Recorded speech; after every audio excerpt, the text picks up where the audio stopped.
Hello and welcome to the Gooner Talk, back again with you guys for another episode of what is the Arsenal Transfer Show. Joining you every morning at 8 a.m. UK time. Hope you're doing good. Hope you're doing well. Thank you so much, as always, for joining me for what is the last show of 2023. It is and has been a mixed year. I'm not that keen on 2023, to be honest. There's been so much rubbish happened this year. And I'm hoping that 2024 is going to be a better one. If you've had a great 2023, I'm really happy for you. It's just not been the best. I just hope that it is going to improve. I hate to start shows on a meager note, but I don't like being dishonest with you. So I'm being very honest. But good morning to all of you. Thank you so much for joining me. Let's jump into the chat. Martin, good morning to you. I'm sure there were people in before. I'm sorry that if StreamYard has mugged you off, especially on this last day. Pika, who is usually in there before anyone. CT, Glenn, Matt G, Temi, Peter, Stevie, Blackshine, John, Odarile, Paul, Louis, Brad, Daryl, Steve, Jimbo, old Dave, Angela. We've got Grantley Poos and Mark and Poppy the Chappie. We've got asking what are the New Year's resolutions. I'm going to star this and we'll tackle that one in part 2. I promise we'll come back to it. Sweaty Merlot, Mike. We've got Daryl. We've got Northern Gooner, Nigel, and plenty more of you guys and girls as well in the chat box. Thank you so much, as always, for joining me. It is always an absolute pleasure to do so, and we will be continuing to do so into 2024. But there is the small matter of Arsenal's game today against Fulham before the year is out. Arsenal do have the chance to be top at the end of the year if they win today. And that's much to do with yesterday's Premier League results, which we should have a quick look through. First of all, Chelsea narrowly again avoiding defeat away from home against Luton Town. They took a 3-1 lead in this, but Luton scored to set up a very nervy end to the game and could have easily come out with far more than they ended up getting. Chelsea, I think, whilst will be very happy with the win, will certainly not be convinced by the by the victory by any stretch of the imagination. Aston Villa beat Burnley 3-2 in a game I'm going to talk a little bit more about in a second. Crystal Palace beat Brentford 3-1, another impressive performance from Michael Olise.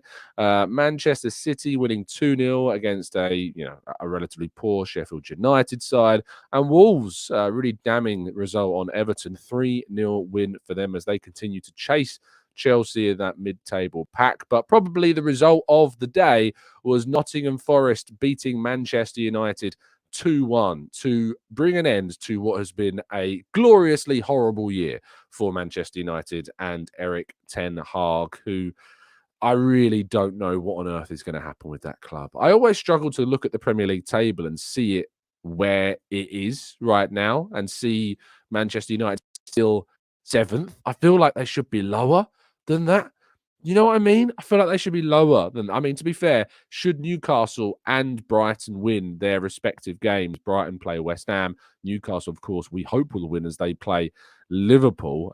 It is at Anfield, it's worth pointing out. But should they win both their games, they will go above Man United and they will drop into 9th place in the table. I mean, Brighton only need to draw their game against West Ham. They played 19 so far during this campaign. So let's keep those fingers crossed, hoping that they both pick up the results they need and they can drop into basically right behind Chelsea. In fact, Chelsea would only be 3 points behind Manchester United at this point of the season. So let's keep those fingers crossed, shall we? Sorry, I've got a little bit of a cough. In terms of the Aston Villa game, I said I was going to talk about it. Aston Villa won the game late with a penalty. And it is incredibly frustrating. It's just a laughing stock at this stage. And you can see on your screen if you're watching on YouTube. If you're not, I'll describe it for you on Spotify and other audio platforms. How Arsenal can be told that there is not enough to give a penalty against Gabriel Jesus when Douglas Luiz kicks the back of his leg in the box. And yet when it's Duran falling over with the most minimal, I mean, there's an argument the ball is even touched in this moment. It's just laughable. It's ridiculous. I'm so sick and tired of these officials. I'm sorry about that. As again, the voice is not great today. I'm so sick and tired of these officials and the officiating and the decision making and the lack of consistency. And as Laurie says here, the ball was touched. I can't. It's just becoming boring. It takes away from the sport. It takes away from the game. I'm willing to just even scrap VAR in its entirety as well at this point. I can't be asked with these people looking after the video officiating of these fixtures. It's so boring and frustrating. And it's like, what's the point of talking about football anymore? Like, what's the point about analyzing performances, analyzing where we are in the table, analyzing what our opponents are doing? Because every single piece of analysis that we have to do now is underwritten by this. Well, there was a mistake in that game, and there was a decision given in that game that should have been given in this game and wasn't given in this game, and it's taken away from the whole point of the game. It's taken away from our ability to critically analyze things, because all of the decisions in this sport, at least in England, I can't speak about Europe too much or the wider world because I don't watch it enough anymore. I will probably be doing that a lot more in 2024, but I just can't to continue to lambast these officials and their decisions, because it's ruining the sport and they're ruining the sport, and it just makes it less of a spectacle. And, Villa fans will jump on this, I'm sure, if they see it and say, oh, stop moaning, stop whinging. But when it's against you, you feel the exact same way. We just need consistency. That's all we want. Just one thing, one trait, one characteristic: consistency. If you want to make it that Gabriel Jesus's interaction hit isn't a foul, fine. But then you've got to be consistent and say that this one isn't a foul either. It's just mad. It's crazy. It makes me sad. It makes me really sad. Let's talk about the Ivan Toney confusion. Now, yesterday, on social media, you probably have been following all the latest regarding the transfer stories coming out of the Athletic and out of the Independent, and hearing what other sources have got to say about the situation. Well, Miguel Delaney of the Independent did a report yesterday talking about what deals Arsenal might and can do in the market, but that it's going to be very difficult, basically, for Arsenal to do much business. But what he does mention is that there is an intention, if you like, there is a hope that Arsenal still could try to do something with Ivan Toney, and that there were suggestions that even though we know all about the price tag, Arsenal still want to do this deal in January, and that they have to weigh up the financial concerns, as the price range may make it difficult. But Delaney also mentions that Osimhen's is beyond Arsenal's budget right now because of the 150 million. They are apparently investigating whether a deal can be done in January. I have maintained for quite some time that I don't expect a striker, especially Toney, to be done in January. I just can't see how it will happen. And then later that same day, David Ornstein, speaking to BBC Sport, said that Brentford would like 100 million for Toney in January. There's been no real contact or movement from any interested clubs, and Arsenal striker targets would be more of a summer move than in January because of financial reasons. So there's this kind of conflict of reporting. Now, what I do want to stress is that this doesn't mean that Miguel's information is not accurate. Arsenal may want to do a deal for Toney in January.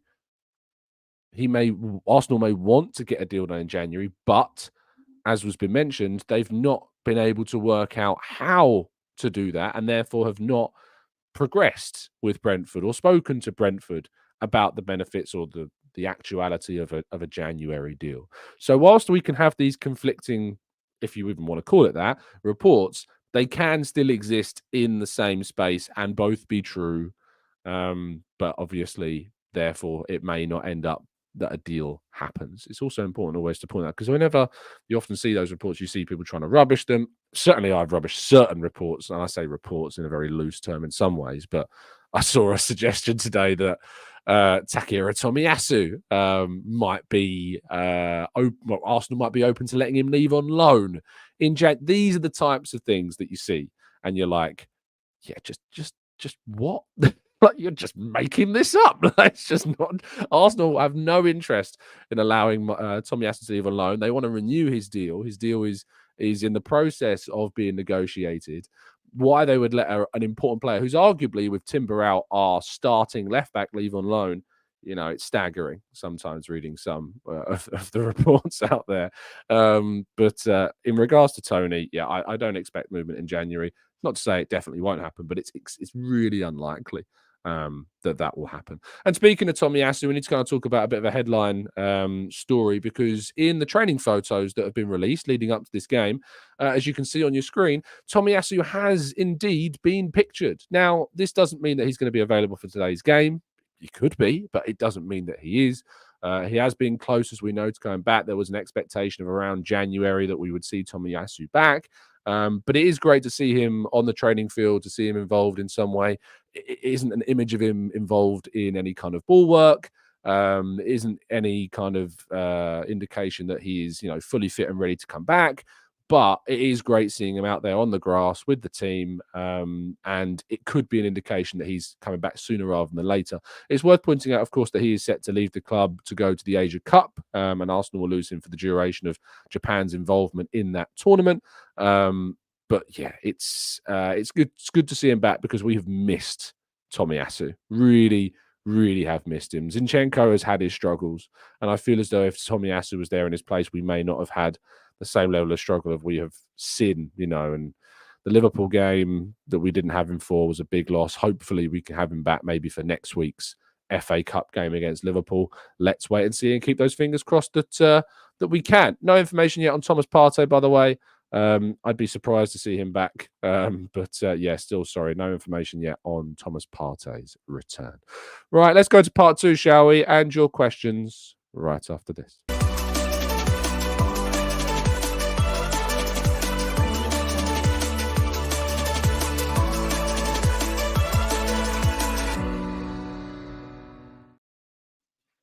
Now, of course, I do welcome you to leave any comments that you like in the chat box, but because it is the last show of 2023, I won't be able to do a show later on because I'll be at the game, and then I'll be coming home in the evening to enjoy some family time and celebrate the end of this year.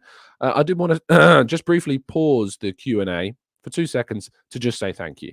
As I did say at the start of the show, 2023 has been a really difficult year. There's been a lot of reasons. Some I can talk about, some I can't talk about.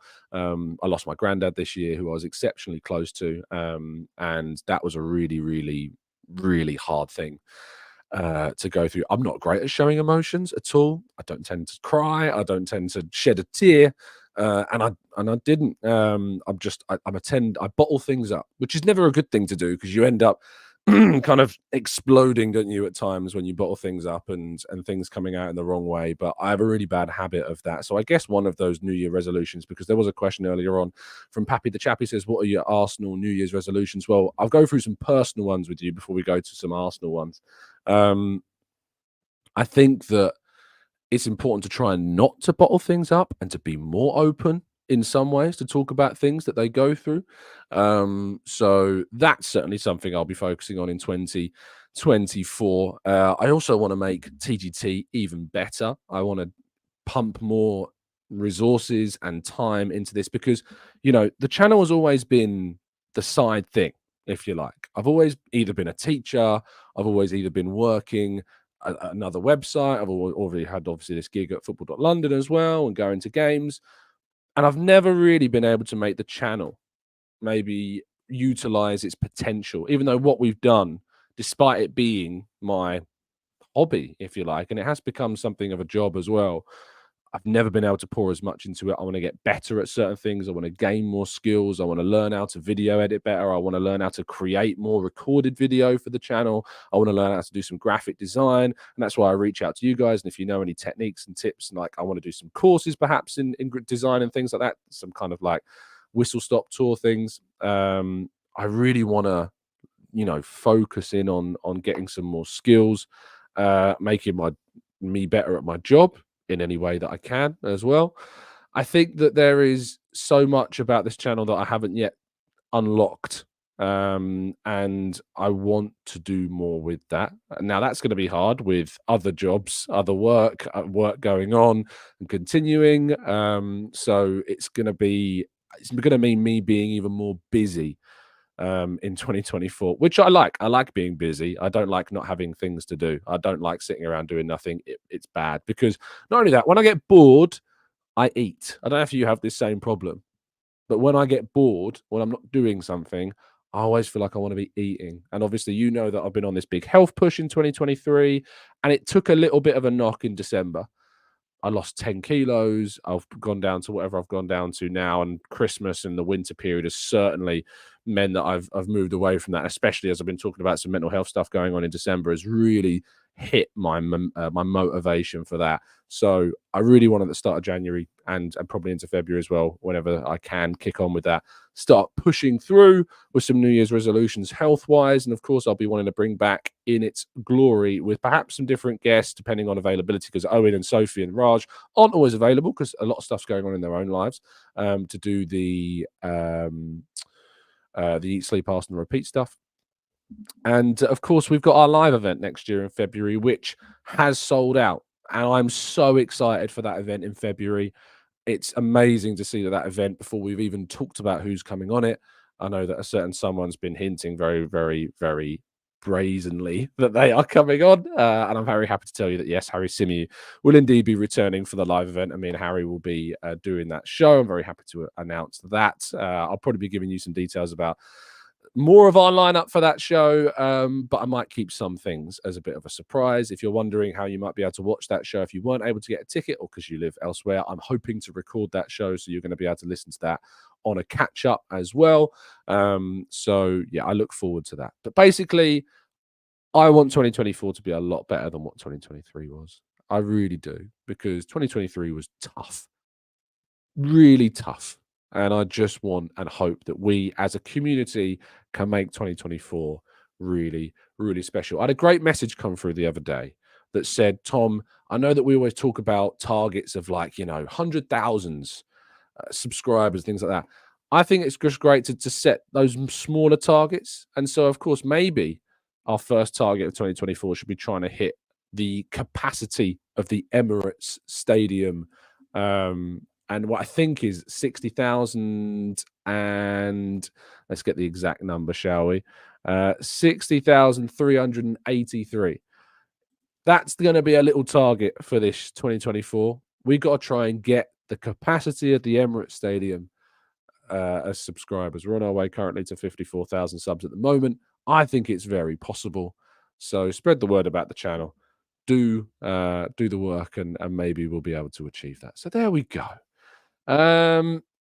That's some New Year's stuff for you. But again, a massive thank you for helping me on the channel, supporting me, sending me some very kind messages, and just being here, because you make life so much easier. Trust me. Let's go to Damien says, good luck on your resolutions, Tom. Happy and a prosperous 2024. Chris Martin says, Arteta's New Year resolution should be to give Rule Waters, Koja Dubry, and Lewis Skelly their debuts. Yeah, I think that's a great shout. I think I'd love to see some of those players get some opportunities. Omar says, nope, just added to it. Fashion takes time, which he can use. Fashion? Is this me talking about are you talking about my fashion? I think my fashion's pretty good. I haven't got that as a 2024. I'm pretty happy with my clothing choices. Amy says, wow, Tom, I'm worn out listening to all the things that you want to achieve. Good for you. Thanks, Amesy. Matt G says, I love the Eat, Sleep, Arsenal, Repeat shows. Well, hopefully they'll be coming back a lot more in 2024. Things have just, obviously, if you watch Highbury Squad, you know Sophie's been going through a lot. Owen's got a wedding to prepare for next year, of which I'm going to be going to next year. That's another thing I'm really excited for, is Owen's wedding. Can't wait for that. Jean says, thanks for your videos during 2023. I think I've managed over 90% of your shows. That's incredible. I really appreciate your consistent good shows and wish you all the best in 24. I tell you what, when people got their 2023 Spotify Wrapped and were saying they were in the top 1% of listeners or top 5% of listeners, it's crazy. That's so many hours of listening that you've committed to. So thank you. Daniel says, not a question, but very happy New Year, Tom. Thanks for doing what you do every day. I also have lost my grandparent and granddad this year, and this has been so difficult. So I'm here if you need a talk. Thanks, Daniel. That's very kind. And my condolences to you and your family. And yeah, granddads are great. Losing them sucks. But the memories are what's important. In fact, for Christmas, this isn't like a reveal. I'm not pulling the blind up to do like a reveal. I guess it is, but I don't know if you can see it. I might need to move this a bit. There we go. And turn this. But up there on the windowsill is a little picture, which my other half very kindly gave to me for Christmas of me with him, which was very, very nice, very emotional. Game Shot says, great show yesterday. Regarding the comparison between Solanke and Toney, I think you might fail to highlight the difference between them. Non-penalty goals, MPG/dribbles, etc. We don't need another Jesus and Ketia.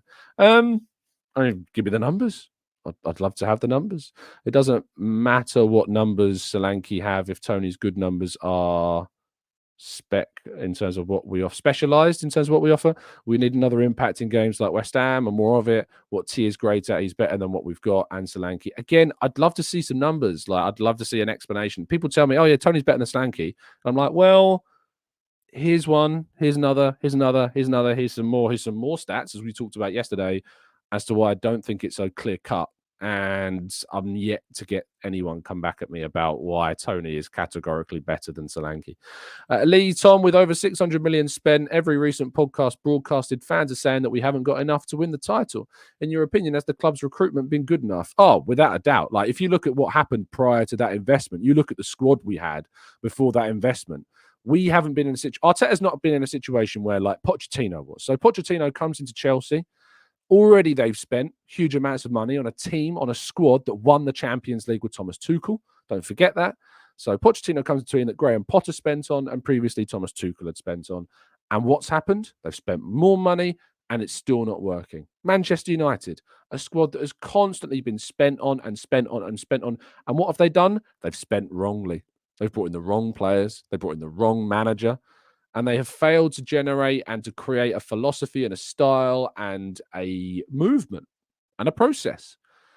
When Arteta came in, he took over a fractured, broken, diminishing, declining, sliding squad that had been mismanaged and misstyled by Unai Emery. He nearly got what he wanted out of that team, but Unai Emery's Arsenal, and this is very different. And this is why I don't like when people make the comparisons to what he's doing at Villa, because I think Villa, like Sevilla and like Villarreal and all the other teams with Villa in their name that he's managed, is very, very appropriate for Unai Emery in terms of what he can do with that team.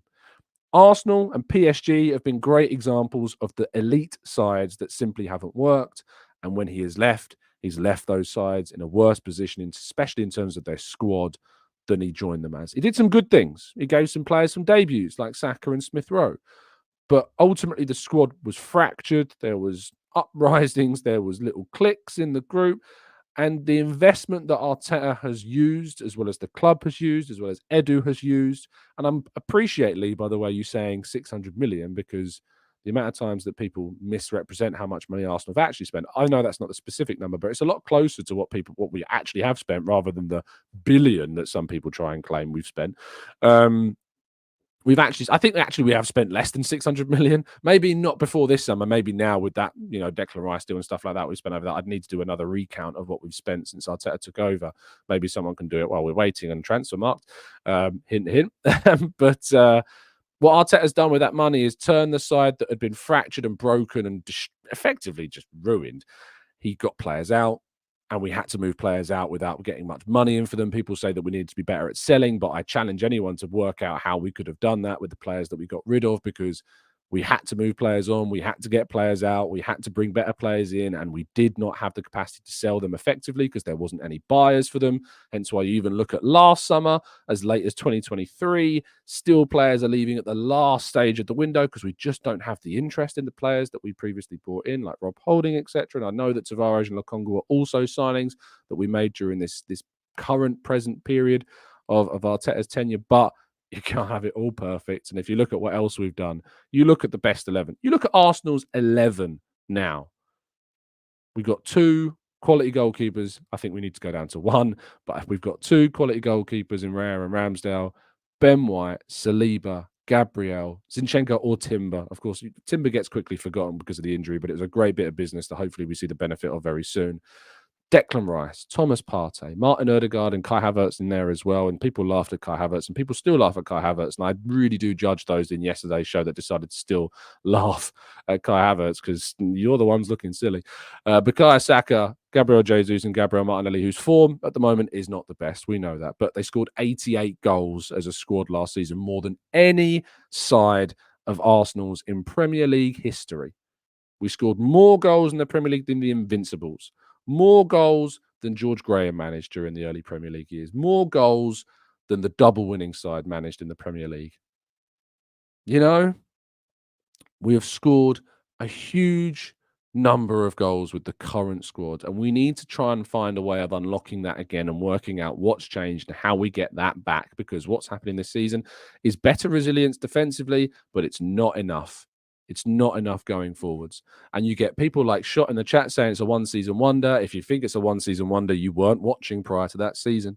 You weren't watching what Arsenal were doing leading up to the 22-23 season. You weren't watching Arsenal progress. You weren't watching Arsenal grow. You weren't watching Arsenal change and evolve and learn and make difficult decisions in a squad, like getting rid of their captain and moving in that direction. And therefore, you've then not watched this season. And you've not watched Arsenal go into a second successive title challenge in a much more competitive Premier League with Liverpool better, with Villa better, with other teams competing at the top of the table, with very few sides in this league that will not take points off the big teams. This is the most competitive Premier League season I have ever witnessed. And Arsenal are again up there competing as title challengers. And it's not perfect. And we can get better, and we can eradicate some mistakes, and we can have some better fortune. And we've also been so mistreated by some decisions as well, which I don't want to linger on too much because it's an excuse that I don't like using. But if you cannot see what has happened, or if you're sitting there stewing away saying, yeah, but we've still failed, you need to grow up and realize what Arsenal have done and how they've done it and what the process that they've gone through to get to where we are now. And if you're still thinking that we need to sack the coach and move on to someone else, I still challenge anyone, any brave soul, to send me a message, as I have called for, as you guys know I have called for, to come on and have a chat about the manager, about the fact that they're not happy, because we all know, you all know, and I know that the trolls at this stage just don't do that. They just don't. How many times have I called people out to say, come on the show? I don't have Twitter. I don't have Instagram. I've never been on social media in my life. And yet I'm here on social media. I'm telling you why you're wrong, but I can't tell you why you're wrong, and I won't tell you why you're wrong on camera. That's the way that it goes. It's the way that it is. But Arsenal are going in a really good direction. We're not perfect. And certainly things have led to the fact that we're not perfect, and we need to make some changes. And I hope that we do make those changes in 2024, and I hope that we do continue to get better. So, yeah, let's wait and see. Akmal says, have you watched the coaching documentary on Xhaka? No, it's on my watch list. I've been very busy, but thank you, Akmal, for reminding me. I really do need to watch it. Jorgen says, Tom, I'm wondering, have you ever wished another player injury before an Arsenal match? No, I've never wished. Well, maybe when I was younger and more immature, I might have done. But certainly as a conscious and mature older person now, I would never wish injury on a player. It's really sad and malicious and kind of dark, to be honest. If a player gets injured, it's of a benefit to Arsenal, but I'd never wish a player gets injured. It's a horrible thing to do. I know that you might be pleased when someone's not available. That's fine. I've got no issues if you're pleased about when a player is missing for a game. But if you're wishing an injury on a player, it's a bit weird. It's a bit dark. It's a bit evil. Yeah, I'm not a fan of that. Let's go. And to be fair to Lee, who asked the question originally before I went off on that little rant, sorry, Lee, I got a bit sidetracked. Sacking the coach would set us back 2 years. And I do agree. If you sack Arteta, what you're doing is then you're challenging yourself to go and find a coach that is going to do better. And by the way, I often see the normal trend is to go, oh, look, we need a Diego Simeone. Which, by the way, is like the worst call. Like saying I want Diego Simeone is like, okay, I've seen that he spent 1 billion years at a single club where he's done some great things.